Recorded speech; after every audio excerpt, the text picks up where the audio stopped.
I have two really good words for you. Two really, really good words from God for you. Those two words are grace and peace. Would you say those two words with me out loud? Grace and peace. Grace and peace to you from God the Father.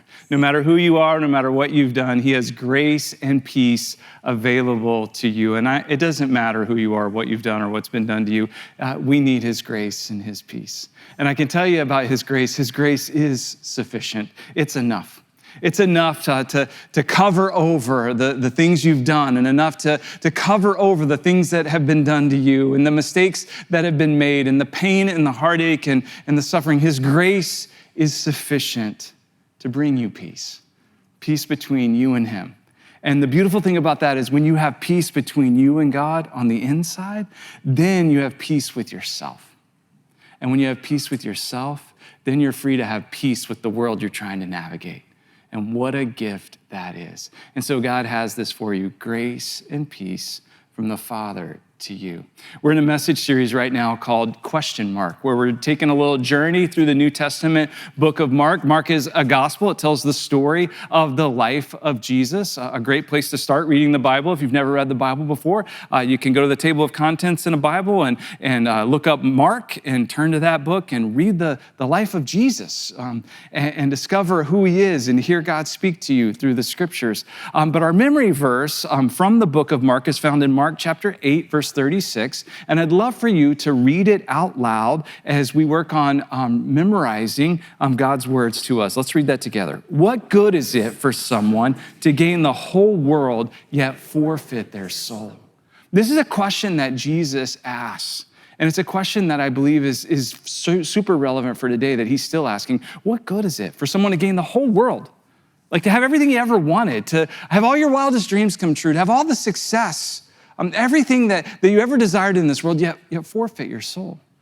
And it's an interesting thing to think about, your soul. That's what God values the most. That's why he has grace and peace for you. That's why his grace is sufficient and necessary, because it's his grace that restores our souls. It's his grace that repairs our souls. It's his grace, his unmerited favor, the forgiveness of God expressed through his love for us that is demonstrated and shown through Jesus coming and dying on the cross, taking all of our imperfection inside of himself, putting it to death on the cross. It was buried with him in the tomb, and on the third day he rose again.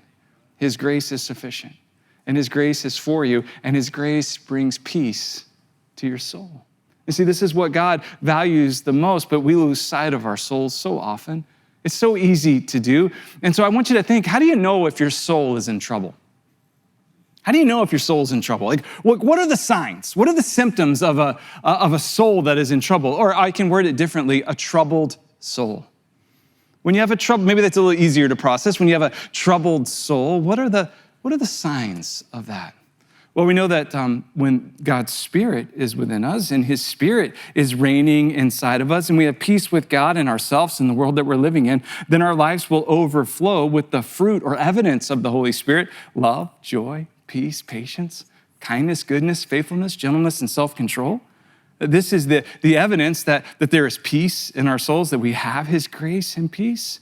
And so when our souls are troubled, we experience the opposite of those things. Like instead of love, our souls are troubled with hate. We hate a person. We hate a group of people. We hate entire groups of people. Or we could even start to hate everyone. We can hate ourselves. That is a troubled soul. Instead of joy, we find frustration. We're just frustrated and irritated and aggravated, and there's no joy in the life that we live. And instead of peace, there's constant conflict. Instead of patience, we're just so busy. Instead of being kind, there's a cruelty that is in our hearts, the way we speak and act and think about others.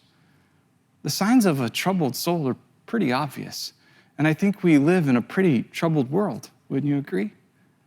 And so it's easy to just kind of blend in and go with the flow, but recognize when your soul is troubled, because when your soul is troubled, your soul is in trouble. Recognize those signs. That's the thing about signs. You ever notice this? Signs are pretty easy to miss.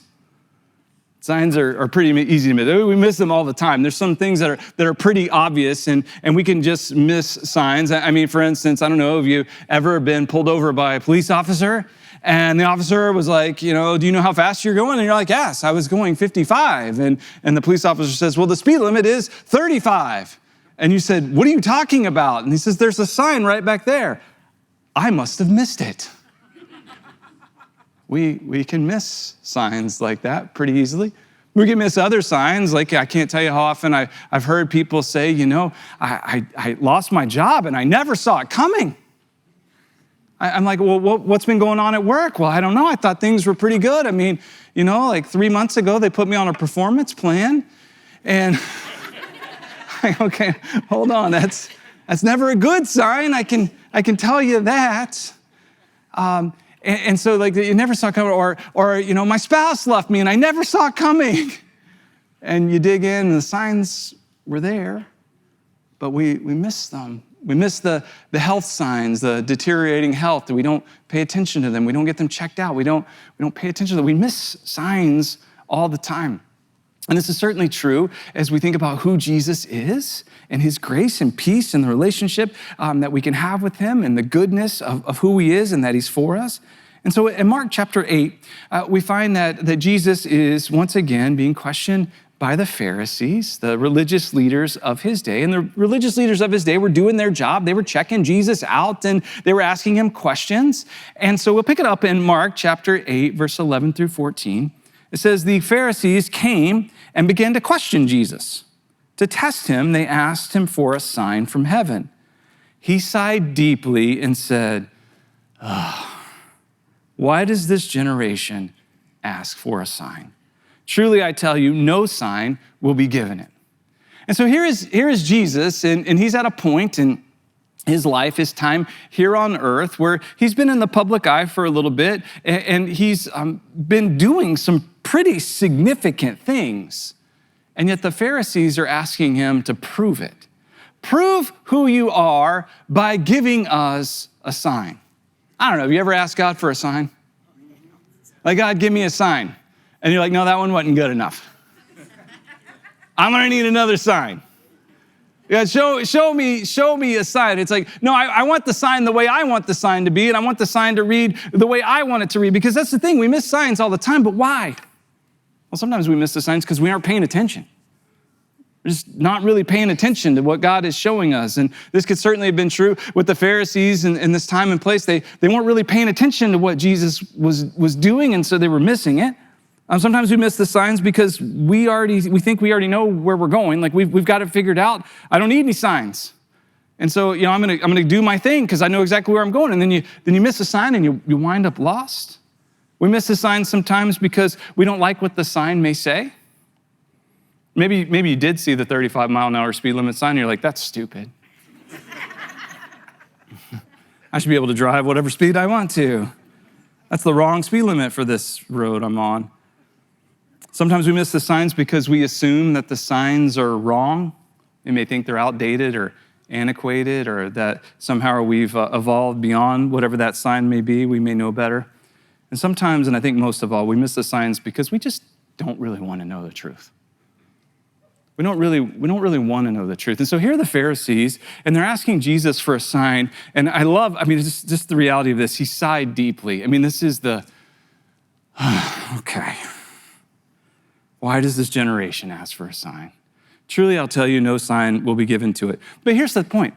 Jesus has already shown them so many signs. If you go back and read the first 7 chapters of the book of Mark, just to this point, he's not been crucified, dead, and buried yet. He's not risen from the grave yet. But just at this point, we've seen some pretty amazing signs. At this point in his life, Jesus has been baptized by John the Baptist, where John the Baptist said, behold, the Lamb of God who takes away the sin of the world, like the rabbi of the day that everybody was going out to be baptized by and see. He looks at Jesus and he's like, that's the guy right there. That's the one I've been preparing the way for. And then when Jesus was baptized, he goes under the water and the Spirit of God descends upon him like a dove as he comes out of the water. And then heaven opens up and the voice of God says, this is my son with whom I'm well pleased. That's a pretty significant sign. And they know about this. Jesus has, at this point, driven many demons out of people on multiple occasions. The things that were controlling people that they couldn't break free of, that were dominating their lives. Jesus, at the sound of his voice and the command that he gave, the demons were cast out.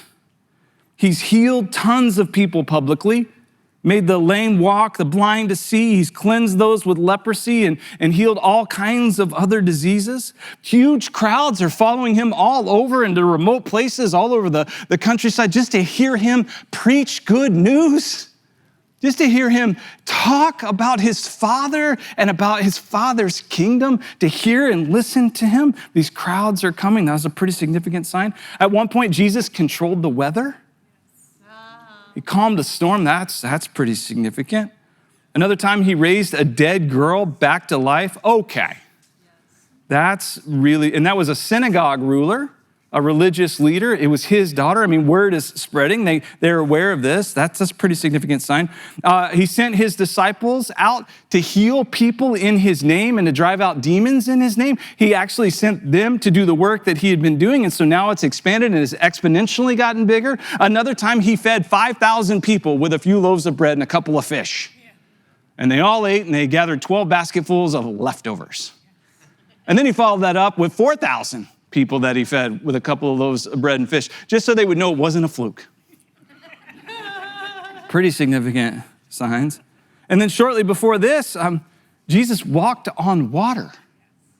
Like he walked on water. I mean, now he's just showing off. Come on, Jesus. He walked. Which, by the way, why did Jesus walk on water? To get to the other side. Don't over-spiritualize it.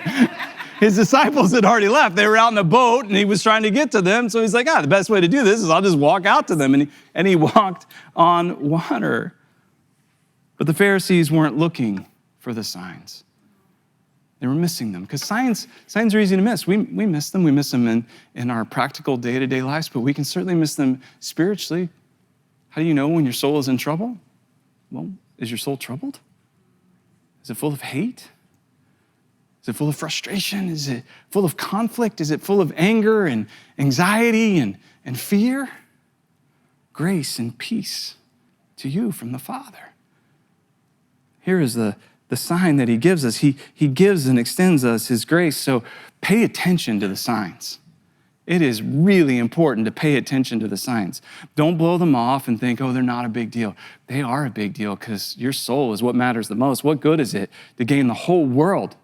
Like, to just be like everyone else in the world, to rant and rave and shout and go after your rights and everything you think you deserve and get yours and dominate and control and win and all that other stuff. What good is it? And forfeit your very soul?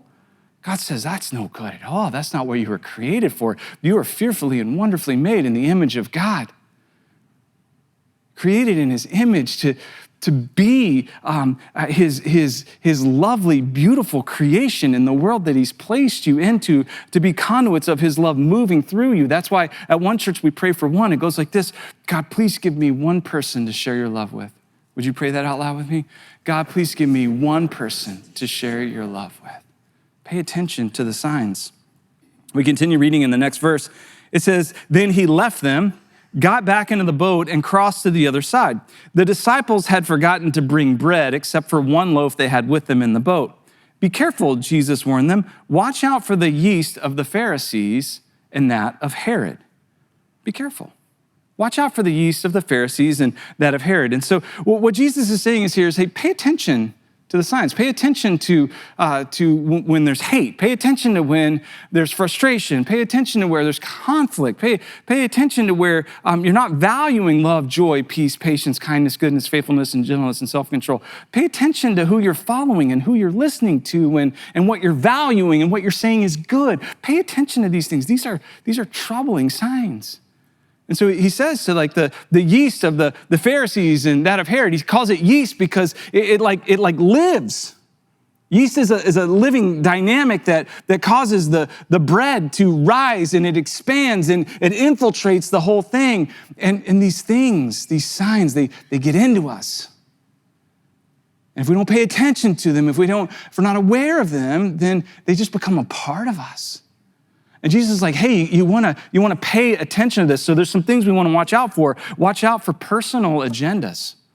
Personal agendas, when it's about me and my kingdom, my world, my life, my rights, my dreams, my ambition, my stuff. God's like, hey, watch out for that. That's a personal agenda, a personal kingdom building mission. Look, there is one king and there is one kingdom. All of the kingdoms are going to crumble and fall. He's the King of Kings and the Lord of Lords. That's him. So when I'm going after my own kingdom, that is a kingdom that will not last. You could be the greatest king who's ever lived on the face of the earth. But what good is it if you forfeit your very soul? Watch out for personal agendas. Watch out for power agendas. Trying to control other people, trying to control what they think, what they believe, where they go, what they do. Trying to control and get them to do the things you want them to do, to be manipulative in your relationships with them. Be aware of that. Pay attention to these power agendas. Pay attention to our political agendas, where we're politicking. Where we're, by the way, politic, like to get what we want and what we think and what we value and what we treasure. And we start looking at building another kingdom, a separate kingdom here. I mean, that's why Jesus calls out Herod. Herod was a king and a powerful king, and he wanted to establish his family as the ruling kingship, and that would be passed on. And so pay attention to when we're starting to fall into that. Pay attention to the popular agendas. It's yeast. It's going to sound good and feel good, and it will spread, and it will be everywhere, and it's probably not going to be all that challenged. Not a lot of things out there really challenging when they're, like love is being replaced with hate. Or not a lot of things out there really challenging when people aren't joyful, when they're just miserable. Not a lot of things out there challenging, when it's just constant conflict instead of peace, the peace of God. Do we value the things of God? These are these popular agendas. Instead, we have the opportunity to pay attention to those signs and pursue Jesus. You get your head up, your eyes open. Grace and peace to you. But even at the notion of grace and peace, if there's a part of us that goes, psh, psh, I can almost hear Jesus go, and yet here were his disciples, not only the Pharisees who, weren't necessarily looking for the signs, but his disciples, his best friends, they're not really getting it.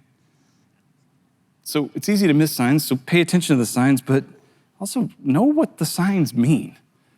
This is an important thing. Know what the signs mean, because sometimes the signs can be kind of confusing, and so having the right view, the right lens allows us to understand what the signs mean and what they're for. So in life, in order to understand the signs that God is showing us regarding our souls, when we see ourselves through the lens of the lordship of Jesus, where it's not my life, it's his life, I belong to him. Now I can evaluate who I am in him. I can treasure and value his grace, not only for me, but moving through me to others. And if I am a recipient of his grace, then who would I be to deny grace to another?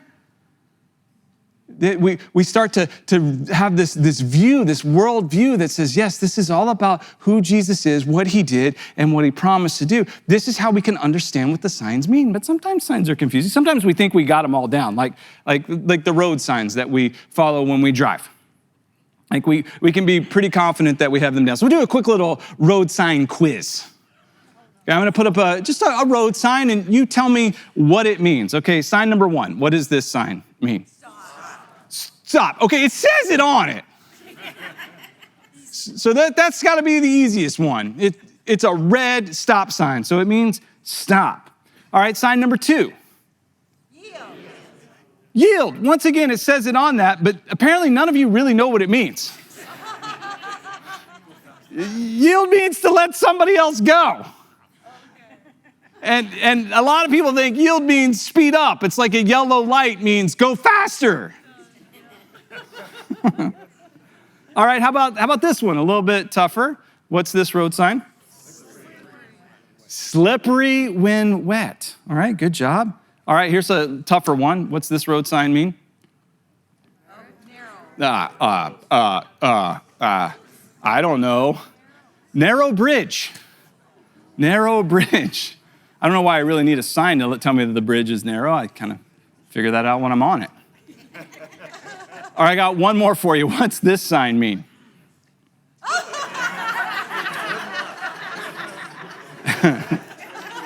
Okay, that's where most of the signs are coming in for us in life. They are the good luck variety of sign that we're just like, I don't know. I don't know where to go. I don't know what to do. I don't really know what God wants. I don't really know what I want. I don't know how to navigate this. I don't know what God's will is. I don't know what the next best decision is. So how do we know? Well, we listen to Jesus. And we have the right worldview through his lordship. The next verse, verse 16, says they, referring to the disciples, they discussed this with one another and said, it's because we have no bread. Remember, Jesus had just said, beware of the yeast of the Pharisees and that of Herod. And they're like, it's because we have no bread. Aware of their discussion, Jesus asked them, why are you talking about having no bread? Do you still not see or understand? Are your hearts hardened? Do you have eyes but fail to see and ears but fail to hear? And don't you remember when I broke the 5 loaves for the 5,000? How many basketfuls of pieces did you pick up? 12, they replied. And when I broke the 7 loaves for the 4,000, how many basketfuls of pieces did you pick up? And they answered, 7. And he said to them, do you still not understand? So right here, Jesus rattles off a whole bunch of question mark right here. He's rattling off a whole bunch of questions to them. They're all hung up on bread. Jesus is talking about the yeast of the Pharisees and that of Herod and missing it and not being able to see the signs or interpret the signs. And so Jesus here just levels, 5 questions at them. He's like, first of all, why are you still talking about bread? I mean, this is the Jesus moment. He's at the podium. He's like, bread? Bread? We're talking about bread? We're not talking about salvation here. We're talking about bread. I mean, this is a frustrating moment. Like, he's like, really? We're talking bread right now? But how often are we like, Jesus, like, I need bread. I need bread. It's like my kids coming in and going, there's nothing to eat in our house. And I'm like, I counted one time, there were 31 different kinds of bread in my house. Between crackers, counted goldfish. I counted it all. But like bread, but we get hung up on that. I need bread, money. I need money. And Jesus is like, money? Really? Are we still talking about money here? Money? Really? Then he says, do you still not see or understand? Still? You still don't get it? Like, what do I need to do here? Like, what more do you need to see? You've been with me. You've been listening. And he's so much greater than bread. Then he says, are your hearts hardened? Like, are you intentionally doing this? Are you intentionally really going, hey, let's go back to bread. Let's not talk about Herod and the Pharisees, and let's not talk about the kingdoms of this world, and let's not talk about how we're forfeiting our souls and all this stuff. Let's get back to bread. Are your hearts hardened? Then he asks, do you have eyes but fail to see and ears but fail to hear? Are you doing one of these things? I can't hear you. I can't see you. Jesus is like, hey, take your fingers out of your ears. Open your eyes. Don't miss the signs. Pay attention to them. Let me show you what they mean. And then he says, and don't you remember? Talking about bread, he's like, remember the 5,000? We fed them with just some bread. You participated in it. You were an active participant. All 12 of you. How many basketfuls did we pick up? And they're like, 12. That's right. They all came back. One's like, I got a basket. We all have baskets full of bread. After just a few loaves of bread and some fish. And then what about the 4,000 right after that? Don't you remember? Don't you remember what Jesus has done for you? Don't you remember how he's demonstrated his love for you? Don't you remember his grace and his peace and that he's for you? Don't you remember? It's so good to remember. And then he says, do you still not understand? And the Lord is gracious and compassionate, slow to anger and rich in love. He wants you to understand. He wants you to understand. He wants you to receive his grace and peace, to move on from bread,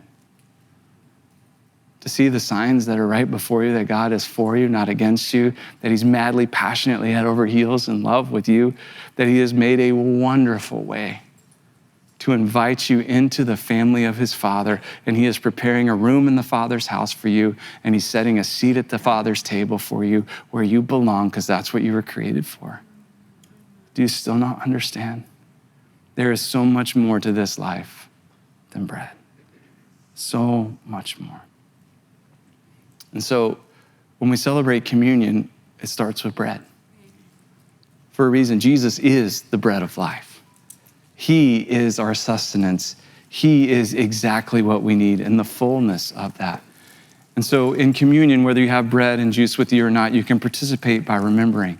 Don't you remember? Remember what Jesus did for you. He took bread and he broke it and he said, "This is my body, which is given for you." More important than any earthly provision we could ever have is the bread of life.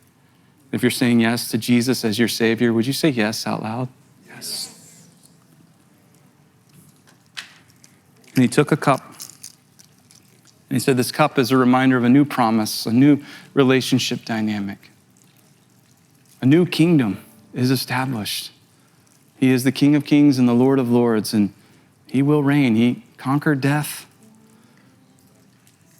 And so he is the ultimate king. And that's why we drink to the King. If Jesus is your Lord, say to the King, to the King."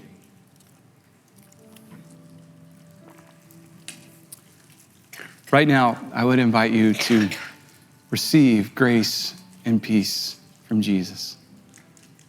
And if you still don't understand, would you say, "God, can you help me understand?"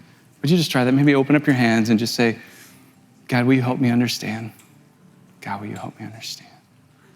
And then just ask for his grace and peace.